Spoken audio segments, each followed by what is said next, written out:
Americans are about to spend over $25 billion this February 14th. Wow. That is the projection. 25 billion. That is honestly staggering. Yeah. That's the GDP of a small country. It really is. And think about what that money is actually buying. Right. We are talking billions of dollars funneled into flowers that have, a shelf life of maybe 5 days. If you're lucky, yeah. Chocolates that are, chemically engineered to be devoured in 24 hours. And paper cards communicating sentiments that, let's be honest, we could probably text each other for free. It is the inefficiency of it all that always gets me. It is a massive transfer of wealth based entirely on a calendar date. And yet we all do it. Oh, yeah. I do it, you do it. We all participate. We do. And here's the fascinating thing. Despite this massive investment, both financial and emotional, most people have absolutely zero idea why we do this. None at all. If you walk down the street and ask the average person why we celebrate Valentine's Day, what do you think they'd say? Usually something vague about a saint, maybe. Right. Or Cupid. Right. Or if they're particularly cynical, they will tell you it's a Hallmark holiday. Exactly. That Yeah. it was just invented by some greeting card executives in a boardroom. Which is, part of the story, but not the origin. Not even close. Not even close. The reality is so much stranger than any of that. The true origins of this holiday are far darker, weirder, and more complex than anything you will find in the aisle of a pharmacy. We are talking about secret marriages in the middle of a collapsing empire, beheadings, and, get this, ancient rituals involving literal dote sacrifice. It is a long, long way from a heart-shaped box of chocolates. It is. But if you connect the dots, it is a story about capitalism, marketing genius, the evolution of social rituals, and this deep biological human need we have to ritualize love. That's it, exactly. So welcome back to Daily New History. And today we are unpacking the complete, surprising, and frankly, sometimes disturbing history of Valentine's Day. We really are. We're going to move all the way from these ancient mysteries, all the weird stuff, right up to the modern multi-billion-dollar industry it is today. Whether you are a hopeless romantic who has their dinner reservation booked 6 months in advance, or a total cynic who thinks the whole thing is a scam. this conversation is going to change how you view the 14th of February. Absolutely. Let's dive right in. To understand where we are today, we have to go back.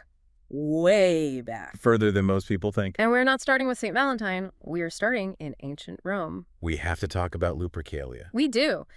If you think modern dating is stressful, or if you think the pressure to find a date for Valentine's Day is intense, lupercalia, it puts it all in perspective. It really does. So this was a festival held every year from February 13th to the 15th. And when we say festival in a Roman context, we need to clarify the vibe. This was not a street fair with cotton candy and games. No, not at all. This was visceral. This was primal. It was a fertility festival. You dedicated to who, exactly? To Faunus, the Roman god of agriculture, and also to the city's founders, Romulus and Remus.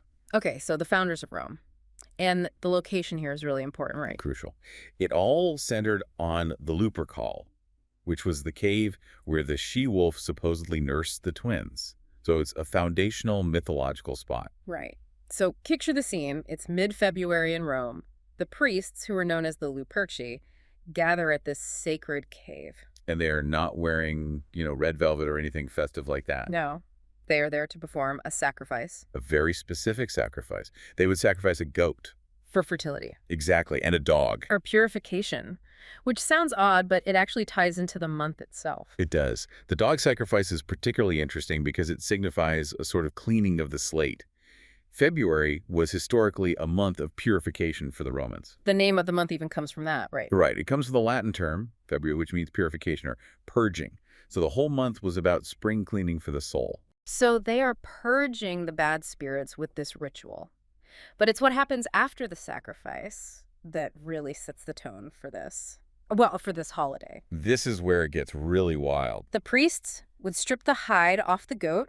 They'd tear it into strips, dip those strips into the sacrificial blood, and then... And this is the part that always shocks people. They would take off running. They're running through the streets of Rome, practically naked, brandishing these bloody strips of goat hide. And they were using them. They weren't just for show. They were running through the city, slapping women with these bloody strips. Yeah, looking at this through a modern lens, this sounds like assault. It sounds horrific. Absolutely.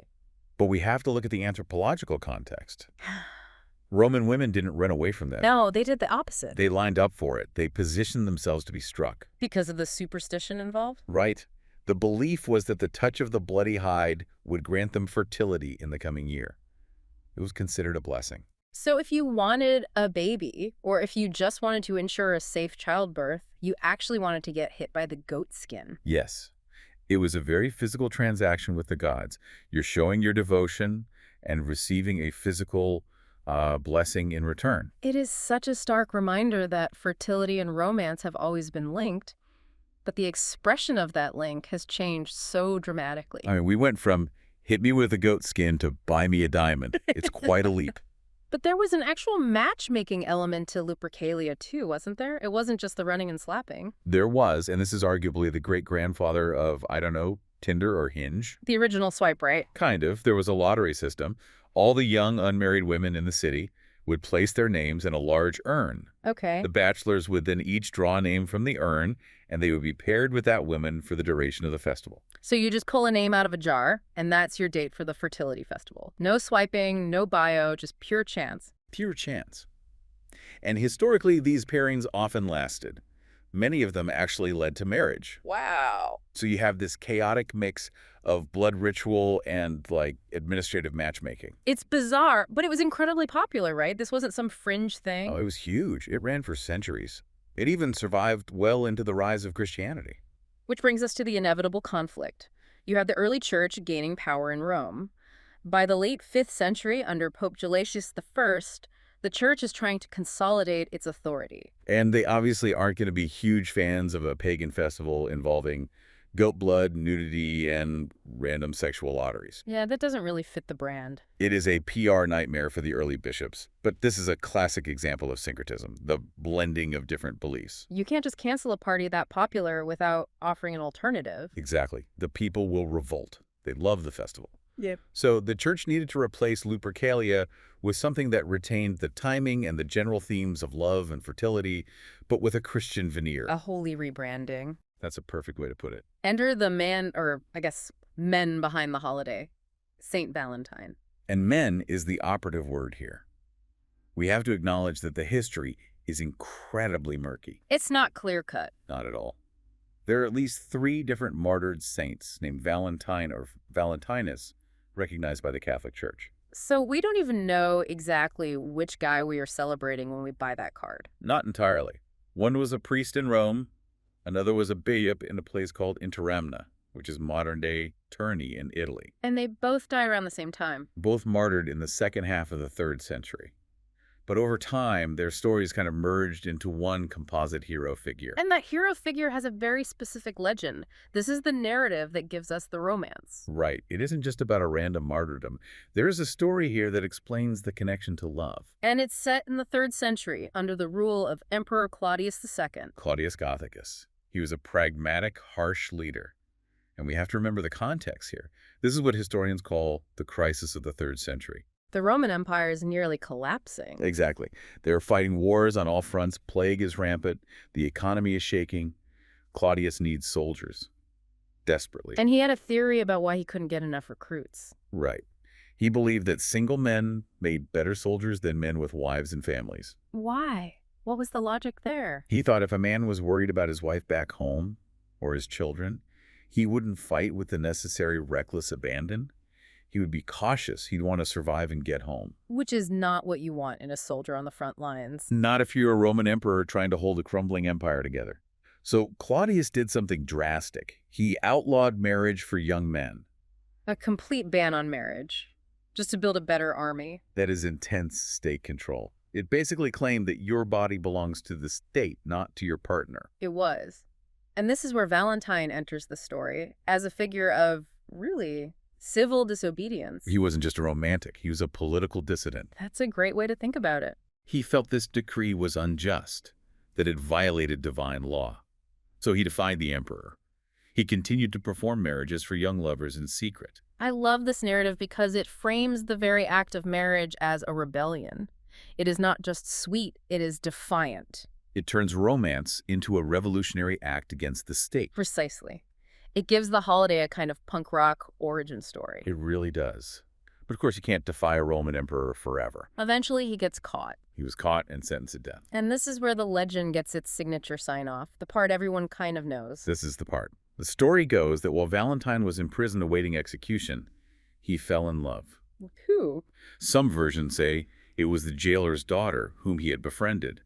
There are often miraculous elements thrown in, like that he cured her of blindness. Of course. But the key moment, the one that's stuck in cultural memory, is the letter. Before he was executed, traditionally on February 14th, 270 AD, he wrote her a note. And he signed it. From your Valentine. That phrase, it is iconic. That's the first Valentine. It cemented the connection between the saint, the date, and the idea of tragic romantic love. It made him the patron saint of lovers. It's an incredible story, but here is the kicker. Didn't the church eventually, back away from this? They did. It took a while, but in 1969, during the reforms of Vatican II, the Catholic Church actually removed Saint Valentine's Day from the general Roman calendar. They demoted him. The historical data was just too unverifiable. They basically said, we aren't sure this guy existed in the way you think he did. But by 1969, it didn't matter, did it? Not at all. The holiday had completely outgrown the saint. It had taken on a life of its own. The myth was stronger than the history. The culture needed the figure of Valentine more than the church needed the historical accuracy. That's it, exactly. So we have the blood ritual of Rome and we have the martyred saint. But for 1,000 years, that was kind of it, right? It was just a religious feast day. For a very long time, yes. It wasn't really romantic in the way we think of it today until the Middle Ages. Correct. The pivot point is literature. We have one specific writer to thank for shifting the vibe from religious martyrdom to courtship. And who is that? Geoffrey Chaucer. The Canterbury Tales author, no way. The very same. In 1375, he wrote a poem called Parliament of Fowls. Okay. Now, this poem changed everything. In it, Chaucer explicitly links St. Valentine's Day to the mating season of birds. Birds. Yes. He wrote, for this was on St. Valentine's Day, when every fowl cometh there to choose his mate. Which means? When every bird comes there to choose his mate. So he just looked at mid-February, saw birds pairing off, and decided that was the new theme for the holiday. He essentially retconned the holiday. He created a new backstory for it. Before Chaucer, there isn't much evidence of that romantic, courtly love link. After him, it became the standard literary trope across Europe. That's incredible. One poem just changes the entire meaning of a day. The interesting thing is, ornithologists will tell you that birds in England don't actually mate in mid-February. It's too cold. Way too cold. Chaucer might have been using a different calendar or thinking of a southern climate like Italy, or he might have just been taking artistic license. It doesn't really matter. The idea was too good to fact-check. But once the poets get hold of an idea, it spreads. And we actually have physical evidence of this shift, don't we? The oldest surviving Valentine. We do. It dates back to 1415. And again, notice the theme of imprisonment. It keeps coming up. It was written by Charles, Duke of Orleans. He was a prisoner in the Tower of London after being captured by the English at the Battle of Agincourt. So we have another prisoner writing about love on this day. It's a recurring motif. He wrote a poem to his wife back in France. One of the lines translates to, I am already sick of love, my very gentle Valentine. Sick of love. That is such a timeless sentiment. It just captures that physical ache of longing. It really does. And it shows that by the 15th century, the idea of a Valentine as a person you love and the practice of writing to them was becoming established, at least among the nobility. This was the era of courtly love, after all, where pining from a distance was fashionable. Right. And then we move into the Shakespearean era, and things get a little more superstitious. I remember Ophelia singing about Valentine's Day in Hamlet. Yes, it's a tragic moment in the play, but she references a very real folklore tradition. The belief was that the first person of the opposite sex you saw on Valentine's morning would be your match. Your future spouse. Well, it created this high-stakes moment right at sunrise. You had to be very careful where you looked. Imagine the pressure. You wake up, look out the window, see the milkman, and think, well, I guess that's it then. Exactly. Or you'd try to arrange a chance encounter with the person you actually liked. A lot of strategic path crossing. And there was the sleeve tradition too, right? Right. The practice of drawing names for a mock courtship, similar to the Roman lottery. But you would pin the name of your match onto your sleeve for a week. Which is the literal origin of the phrase, wearing your heart on your sleeve. That's it. You were publicly displaying your affection. You were making yourself vulnerable by showing everyone who you hope to be paired with. Okay, I want to pivot now to the symbols we see today, Mm-hmm. because if you walk into a store in February, you are just bombarded with two things: hearts and that weird little baby with the bow and arrow. Cupid. Yes, Cupid. How did we get from a Greek god to a diaper-wearing archer? It feels like a major downgrade.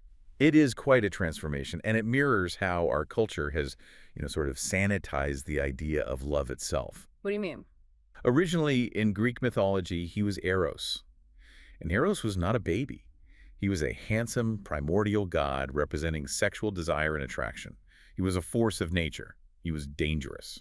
So he was a heartthrob, not a mascot. Exactly. He was the son of Aphrodite, the goddess of love. But as we moved into the Hellenistic period, art started depicting him as younger and younger. Okay. Then the Romans renamed him Cupid. By the time we get to the Renaissance, artists like Raphael began painting him as a puto, a chubby infant. But why the change? Why make the god of sex a baby? It was a way to make him non-threatening. Making him a baby makes the concept of desire seem innocent rather than overtly sexual. It fits better on a greeting card for your grandmother. It removes the danger. It domesticated the idea of passion. Perfectly put. And the arrows, where did that come from? That goes back to the myth. The idea that attraction strikes suddenly and irrationally. You don't choose it. You are hit by it. You're struck by it. And interestingly, the mythology says he had two kinds of arrows. Gold arrows caused uncontrollable love, but he also had lead arrows. Lead arrows, what did they do? A lead arrow caused immediate aversion or disgust. Yeah, It made you hate the first person you saw. that explains a lot about dating, actually. Sometimes you get the gold, sometimes you get the lead. Exactly. And there's a famous myth about Cupid and Psyche where he accidentally scratches himself with his own golden arrow and falls hopelessly in love with her. It is the classic trope of the trickster getting tricked by love itself. Okay, now what about the heart shape? I mean, I've seen anatomical diagrams. A human heart looks like a fistful of muscle and veins. It looks nothing like the emoji or the chocolate box. It really doesn't. And this is one of my favorite historical mysteries. There are a few theories. Go on. One is simply that it's an attempt to draw a human heart based on bad descriptions from Aristotle, who described it as having 3 chambers and a dent in the middle. Artists tried to draw that, and it came out looking like the symbol. So just bad science leading to good graphic design. Possibly. But there is a more scandalous theory involving a plant called silphium. I've heard of this. This was the ancient contraceptive, right? Yes, and this is wild. Silphium was a giant fennel plant that grew in one place in the world, Cyrene, in modern-day Libya. It was used across the ancient Mediterranean as a very effective contraceptive and abortifacient. It was incredibly valuable. So valuable it was minted on their coins. It was their main export. And the seed of this plant. The seed of the silphium plant looks exactly, and I mean exactly, like the modern heart shape. Whoa. So the symbol for love might actually be the symbol for casual sex without consequences. It is very possible that the association between that shape and romance, or at least sex, started there. And what happened to the plant? The Romans literally consumed it out of existence. It went extinct, but the shape stuck around and got rebranded as the seed of emotion. By the Victorian era, it was the universal logo for love. Speaking of the Victorians, this is really where the modern commercial holiday begins. This is the turning point. We enter the industrialization of romance. This is where we move from blood and ink to money. This is the pivotal moment. We move from handmade poetry to mass manufacturing. Up until the 19th century, Valentines were handmade. They were beautiful, but very labor-intensive. You had to be an artist or rich enough to hire one. Exactly. But then, 2 things happened that changed everything. First, the Postal Service got cheap. The English penny post in 1840 meant you could send a letter for, well, a penny. Suddenly, love is affordable to ship. And then, enter Esther Howland. She's crucial to this story. Okay, who was she? She is often called the mother of the American Valentine. She was an entrepreneur, a massive one. How so? In 1847, she was a student at Mount Holyoke. She received an ornate English Valentine.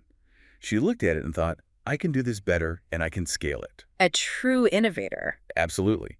She set up an assembly line in her home in Worcester, Massachusetts. She imported lace, fine paper, and these little pictures they called scrap. And she didn't just make a little pocket money from this. No. She hired her friends, developed a system where one person cut, one person pasted, one person added the lettering, It was the Ford model for And romance. it took off. By the 1850s, she was earning $100,000 a year. In the 1850s, that's millions today. Millions. She proved that love was a scalable market. She essentially invented the Valentine's industry in America. She's the reason we exchange cards today. It's amazing to think that before Hallmark, there was just Esther in her living room with some lace and glue. She understood that people wanted to express love, but didn't necessarily have the artistic talent to make something beautiful themselves. She sold them the vehicle for their emotions. And once business smells money, everyone jumps in. Hallmark jumped in by 1913, perfecting the mass production and distribution. Hmm. They're the ones who really created the social obligation. If there's a card for it, you were expected to buy it. And it wasn't just paper. We have to talk about the chocolate. Richard Cadbury. In 1861, the Cadbury family was looking for a way to sell more cocoa butter, which was a byproduct of making their drinking chocolate. They had all this excess cocoa butter and needed a product for it. Exactly. So they made eating chocolate. Richard designed a fancy box to put the chocolates in. But his genius was making the box itself a keepsake. Right, the chocolates get eaten, but the box stays on the dresser holding love letters or jewelry. It lingers. It serves as a permanent advertisement and a reminder of the giver. It was brilliant marketing. It made the gift last longer than the consumption of the candy. And then there are the flowers. The supply chain behind a dozen roses is mind-boggling. It's a logistical miracle. When I buy roses, I don't think about the fact that they probably traveled further than I did this year. Oh, they almost certainly did. We buy about 250 million roses for this one day in the U.S. 250 million. And the vast majority of those come from Colombia and Ecuador. Why there? Perfect growing conditions. High altitude, equatorial sun. They're cut, refrigerated in a cold chain, flown on dedicated cargo planes, and rushed to stores within days. And that explains the price surge. I think people feel ripped off when they see roses costing triple what they usually do. They think the florists are just being greedy. It feels like price gouging, but it is pure supply and demand economics. The entire world wants red roses on February 14th. Growing them, shipping them, storing them for that specific window requires massive resources. You have to hire extra staff, rent extra planes, use extra refrigeration. Exactly. You are paying for the logistics as much as the flower. Now, we tend to think of this as a very Western or even American phenomenon, but it has gone global and the variations are fascinating. They really are. Japan does it completely differently. Japan turned the tradition on its head. There, on February 14th, women give chocolate to men. So the women make the first move. It is the one day they are expected to. Yeah. And there are categories. You have giri choco, which translates to obligation chocolate. Obligation chocolate. This is for your boss, your coworkers. It's polite, essentially a social tax. It says, I acknowledge our professional relationship. It's not romantic. And for the actual romance. It has hanmei choco. Yeah. That is true love chocolate. Usually more expensive or handmade. But the men don't get off scot-free. No. Exactly 1 month later, on March 14th, they have White Day.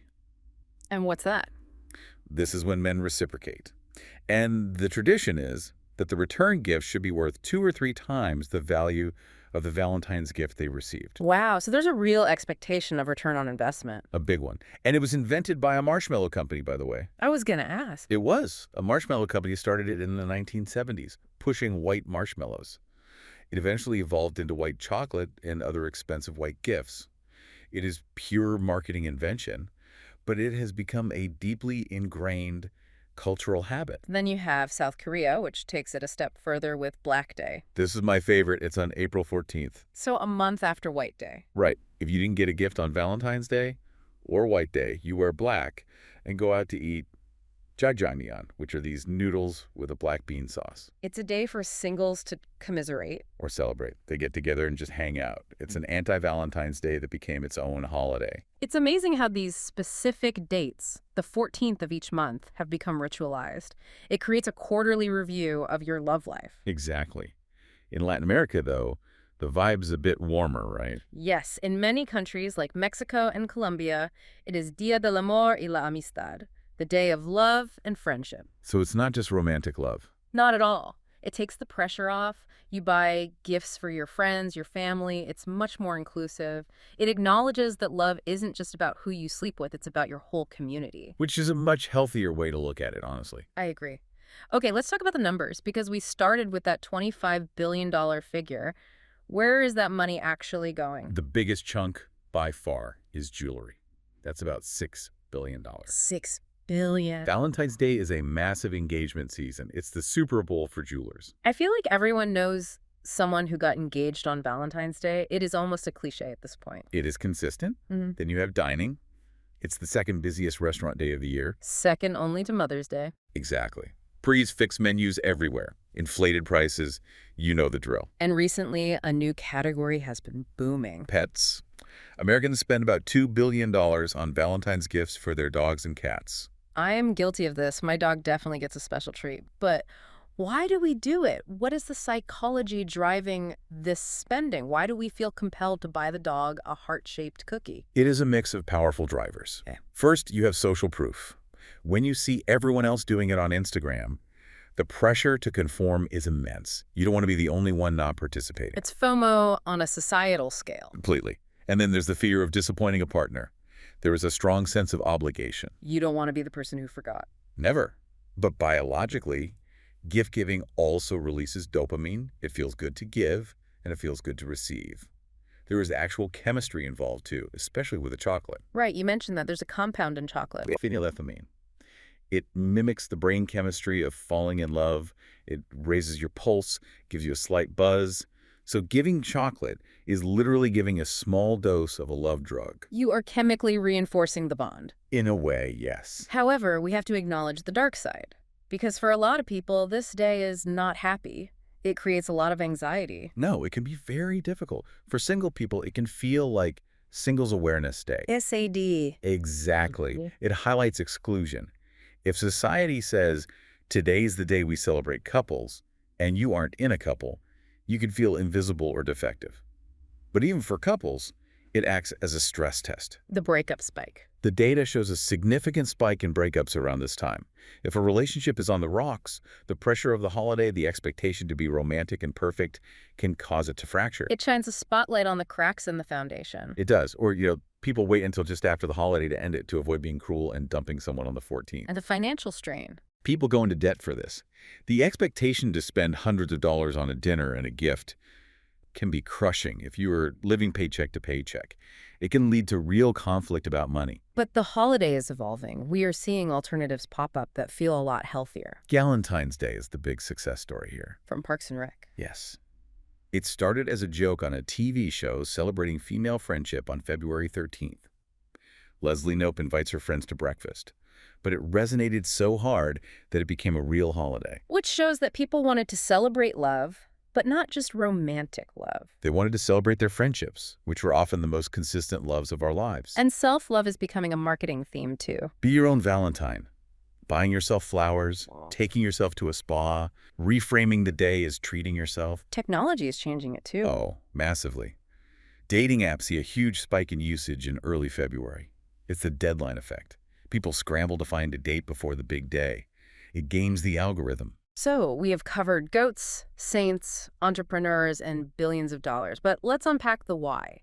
Why does this persist? Why, despite all the commercialism and the stress, do we keep doing it? Why hasn't it just died out?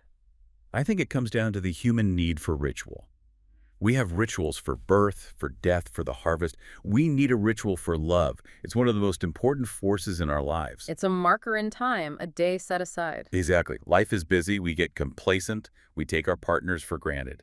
Valentine's Day, for all its flaws, acts as a forced pause. It says, stop, look at this person, acknowledge them. So the obligation is actually the point. In a way, yes. We sometimes need an external prompt to prioritize affection. And I think we get too hung up on the cost. The intention is what matters. That is a great distinction, the intention versus the cost. A handwritten note that says exactly how you feel is worth more than generic jewelry. A thoughtful gesture triggers that oxytocin, the bonding hormone. We are biological creatures designed to pair bond, and culture has just built a very expensive scaffolding around that basic biological drive. Looking forward, where does this holiday go? Will it still exist in 100 years? Oh, absolutely. It will just look different. It has survived 2,000 years by changing forms, from ghost strips to poems to lace cards to now digital dates. It will adapt. We are seeing generational shifts, right? Huge ones. Boomers tend to lean toward tradition cards, flowers. Millennials value experiences, more travel, concerts, a unique dinner. And Gen Z? Gen Z is fascinating. They're very digital, often ironic about the commercialism, but they still crave the connection. They might send a meme instead of a card, but the sentiment of connection, of saying, I'm thinking of you, is still there. So we shouldn't expect Valentine's Day to disappear. Never. The core truth that expressing love feels good and is necessary for social cohesion isn't going anywhere. Well, this has been a journey, from the Lupercal Cave to the CVS candy aisle. It really puts that box of chocolates in perspective. It makes you realize you are participating in a ritual that is thousands of years old, even if you don't realize it. To recap, we started with a Roman lottery and priests running through the streets with bloody goat hides. A wild start. We moved to a defiant priest engaging in civil disobedience against an emperor. We saw Chaucer rewrite the entire narrative with birds. And we saw a woman in Massachusetts, Esther Howland, build a commercial empire from her living room. And now we have a $25 billion global phenomenon with endless variations. It is a complicated, messy, expensive, but ultimately very human holiday. Whether you are celebrating with a partner, with friends on Valentine's Day, or just treating yourself to some discounted candy on the 15th. Which is the best day, let's be honest. We hope this gives you a new appreciation for the day. Definitely. It's a reminder that rituals matter, even the weird ones. Especially the weird ones. I'm Tyler. And I'm Jenna. This has been Daily New History. We'll see you in the next one. Happy Valentine's Day. Now go tell someone you love them.